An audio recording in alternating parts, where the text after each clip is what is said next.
اس جگہ جب آئے تو کشتی پر بیٹھ کے پار جانے لگے. یہ دریائے فرات ہے. اب کشتی میں بیٹھے, کشتی لگی ڈولنے. اور کیوں بھاگنا کیوں چاہا؟ کہا بات اصل میں یہ ہوئی کہ جس وقت عذاب کے آثار نظر آئے, وہاں کے دانشوروں نے مل کر کے قوم سے کہا بھائی سچ مجھ یونس نے جو بات کہی تھی وہ پوری ہونے والی ہے, باہر نکل آؤ بچوں سمیت اور توبہ کرو. اللہ کے عذاب سے بچنے کا ذریعہ توبہ ہے. فریب کے ذریعے سے اللہ کے غضب سے بچنے کا کوئی چانس نہیں ہے. اس لیے بھائیو توبہ کرو اپنے اپنے گناہوں سے. میں بھی توبہ کرتا ہوں, آپ بھی توبہ کریں. کوئی گناہ کیا ہے توبہ تو بھی کرو, کوئی نہیں گناہ کیا تو بھی توبہ اللہ کے قرب کا ذریعہ ہے. تو انہوں نے دیکھا کہ ان کا عذاب ٹل گیا توبہ کی. تو اب انہوں نے کہا اگر میں واپس جاؤں تو قوم مجھے کہے گی جھوٹا ہے, کہا تھا عذاب آئے گا, عذاب کوئی نہیں آیا. اس لیے انہوں نے بھاگ کے جانا چاہا. جب کشتی میں بیٹھے تو کشتی لگی ڈولنے. تو وہ سارے لوگوں نے کہا اس کا وزن زیادہ ہو گیا ہے, تو اب اس کا وزن کم کرنے کے لیے کوئی بندہ جو ہے وہ دریا میں پھینکنا پڑے گا. ان کا بندہ کون سا؟ کہا قرآن اندازی کرو. 3 مرتبہ قرآن اندازی کی, تینوں مرتبہ حضرت یونس علیہ السلام کا نام نکلا. اس وقت قرآن مجید کہتا ہے فساہما, جا کر کے قرآن اندازی میں شریک ہوا. فکان من المدخلین, دھکیلے ہوں میں سے تھا, یعنی انہوں نے انہیں دھکا دے کر کے دریا میں پھینک دیا. آگے مچھلی منہ کھولے بیٹھی تھی, اس نے ان کو منہ میں لے لیا. اللہ کریم فرماتے ہیں فالتقمہ الحوت وہو ملیم, اس کو مچھلی نگل گئی, وہ اپنے آپ کو خود ملامت کر رہے تھے. دیکھا نبی کے ضمیر میں کیسی زندگی ہے. اب جب مچھلی نے نکل لیا تو زندگی کی کوئی تو امید نہ رہی, لیکن رب سے شکایت نہیں کی, اپنے آپ کو ملامت کر رہے تھے. اللہ کریم میں بڑا شرمندہ ہو. لا الہ الا انت سبحانک انی کنت من الظالمین. قرآن نے ان کے اس مزاج کی داد دی. فرمایا کہ فلولا انہ کان من المسبحین للبث فی بطنہ الی یوم یبعثون. اگر وہ تسبیحیں کہنے والا نہ ہوتا, یہ بات سمجھنے والی, اگر وہ تسبیحیں کہنے والا نہ ہوتا تو وہ اس مچھلی کے پیٹ میں قیامت کے دن تک قید رہتا. کیا مطلب نکلتا ہے؟ یعنی تسبیح کو مقدمات میں, سزاؤں میں بچانے کا دخل اللہ تعالیٰ نے بتایا ہے. تسبیح کو دخل ہے. یہ جو لوگ لا الہ الا انت سبحانک انی کنت من الظالمین مقدموں میں, جھگڑوں میں, مصیبتوں میں پڑھتے ہیں, اس کی یہ وجہ ہے. رب نے خود بتایا ہے اگر وہ تسبیح کرنے والا نہ ہوتا نا تو پیغمبر ہونے کے باوجود بھی قیامت تک مچھلی کے پیٹ میں رہا. آپ اپنے میرے گھروں میں اس کا اہتمام کریں, چلتے پھرتے آپ یہ پڑھا کریں. اس کا نام آیت کریمہ مشہور ہے, لا الہ الا انت سبحانک انی کنت من الظالمین. غضب الہی سے بچنے کا بڑا مخصوص ذریعہ ہے. کوئی مصیبت آ جائے, جھگڑا آ جائے, آپ یہ پڑھ کے دیکھیں. میں خود روزانہ پابندی کے ساتھ الحمدللہ پڑھتا ہوں. اس کو رد مصائب میں, مصائب کے ٹالنے میں اللہ تعالیٰ نے بڑی برکت عطا فرمائی ہے. اور قرآن مجید کا صاف طور پر کہنا اگر وہ تسبیحیں کہنے والا نہ ہوتا, اس کا مطلب لولا شرطیہ غیر عاملہ کی ترکیب مولا مرتضیٰ کا مذہب ہے. آپ فرماتے کلام اگر لفظوں میں مثبت ہو تو معنی منفی ہوتے ہیں, اگر لفظوں میں منفی ہو تو پھر معنی اس کا مثبت ہوتا ہے. یہ لولا منفی ہے نا. اگر وہ تسبیحیں کہنے والا نہ ہوتا, اس کا مقصد یہ ہے وہ تسبیحیں کہنے والے تھے. یہ مولا مرتضیٰ کا مذہب ہے. اب جناب قیامت تک جو بات کو سمجھتا رہے گا, اس کا ثواب جناب مولا مرتضیٰ کو کلیکٹیولی پوری روئے زمین کے جو علماء ہیں, دانشور ہیں, سب کا ثواب جائے گا مولا مرتضیٰ کو. نہیں پھر کثرت ثواب کس کی بنے گی؟ پوری امت قیامت تک قرآن کو سمجھے گی. اور قرآن کے قاعدے حضرت مولا مرتضیٰ نے دیے ہیں. آپ کے شاگرد ہیں ابوالاسود دولی, انہوں نے زیر زبریہ لگائی ہیں. اس سے پہلے قرآن مجید پر زیر زبریں نہ نبی کریم علیہ السلام کے دور میں تھی, نہ خلفائے راشدین کے دور میں تھی. اگر زیر زبریں دی تو کس نے؟ ابوالاسود دولی نے. ابوالاسود دولی جو ہیں یہ حضرت حیدر کرار کے براہ راست شاگرد ہیں, اور امام حسن اور امام حسین کے کلاس فیلو بھی ہیں. انہوں نے قواعد صرف و ناو مولا مرتضیٰ سے پڑھے. ان کے شاگرد ہیں خلیل, جو سینئر ناوی ہے وہ خلیل ہے. اس کے بعد ایک جامع ناوی جو ہے وہ ہے سیب وے. سیب وے بصریوں کے مذہب کا ہیڈ آف دی ڈپارٹمنٹ ہے, اور اس کا مذہب سب سے سینئر مانا جاتا ہے کیونکہ حضرت حیدر کرار کے مذہب کا براہ راست یہ ترجمان ہے. تو اب بتاؤ پوری روئے زمین پر صحت قرآن مجید کا دار و مدار کس پر ہے جی؟ زیر و زبروں پر ہے. تو زیر زبریں کس کا کام ہے؟ جناب حیدر کرار کا. تو جناب حیدر کرار کو پوری روئے زمین پر صحت قرآن کا کریڈٹ ملے گا کہ نہیں؟ پڑھنے کی حیثیت الگ ہے. آپ اگر اس کے اعراب کو غلط کر کے پڑھیں، جیسے اللہ جو ہے وہ بری من المشرکین، اگر وہ رسولہ، اگر آپ نہ پڑھیں رسول ہی پڑھیں تو کافر ہو جائیں گے. اس کفر سے کون بچاتا ہے؟ مولا مرتضیٰ بچاتے ہیں. یہ صحت عقیدہ کے لیے، تعزیرات کی صحت کے لیے، اور روزانہ کی عبادات کی صحت کے لیے، تلاوت کی صحت کے لیے، اور صحت ثواب کے لیے تمام قرآن مجید پڑھنے والے جتنے قرآن حضرات ہیں، پہلا احسان ان پر جناب مولا مرتضیٰ کا ہے. تو پوری دنیا کے اندر قرآن مجید کا جتنا فیضان ہوگا اس پر ایک تالا لگا ہوا ہے جناب مولا مرتضیٰ کا. کثرت ثواب کس کے حق میں جائے گی جناب؟ قرآن کا فیضان جتنا کس کا فیضان ہے دنیا میں، یہ مولا مرتضیٰ کے کریڈٹ میں جاتا ہے. یہ اسی کے فرماتے ہیں مولا مرتضیٰ. یہ لولا شرطیہ غیر عاملہ اس کا نام ہے. جس طرح کلام منفی ہو تو معنی مثبت ہوتے ہیں، اور کلام مثبت ہو تو معنی منفی ہوتے ہیں. لولا کلام منفی ہے اس لیے معنی مثبت ہے، یعنی وہ تسبیحیں کہنے والا تھا اسی لیے اس کو مچھلی کے پیٹ سے آزادی ملی. میں اور آپ بھی اگر یقیناً اور پورے پختہ ارادے اور سچی نیت کے ساتھ یہ تسبیح کریں تو انشاءاللہ ہمیں بھی اللہ تعالیٰ مصائب سے نجات عطا فرمائے گا. یہ تھا آج کا پیغام. اللہ تعالیٰ قبول فرمائے. اور میرا اور وہ آگے اگلے چیپٹر میں آئے گی. اب وہ کافی دور ہے، وہ اگر وہاں اس اسٹیشن تک چلے جائیں تو پھر صبح ہو جائے گی. 1.5 گھنٹہ تو آسان یہ سمجھ لیں کہ اگرچہ بیل ہی ہوتی ہے کہ نبی کو پناہ دینے کے لیے، چونکہ ان کو مچھلی کی آگے دریا کے ساحل پر اگل گئی تو اس وقت آپ بیمار حالت میں تھے. مکھیاں، مچھر، کیڑے مکوڑے آپ کے بدن کو تکلیف پہنچا سکتے تھے. اور کدو کی بیل ایک بڑا صحت مند قسم کا پلانٹ ہے. اس کو اللہ تعالیٰ نے درخت اس لیے کہا کہ ہے تو وہ گری پڑی ہوئی ہے. بیل وہ ہے جو ٹریل کرتی ہے زمین پر. کہا چونکہ نبی کی پناہ کے لیے آئی ہے اس لیے ہم اپنے کاغذات میں تجھے بیل نہیں کہتے، ہم تجھے اپنے کاغذات میں درخت کہتے ہیں. اب وہ بات تو لمبی ہے لیکن اب اتنے موقع کے لیے اتنی بات کی جا سکتی.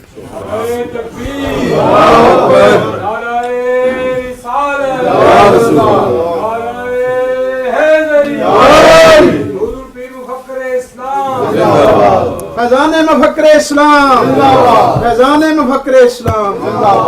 اب صلاۃ و سلام پڑھتے ہیں.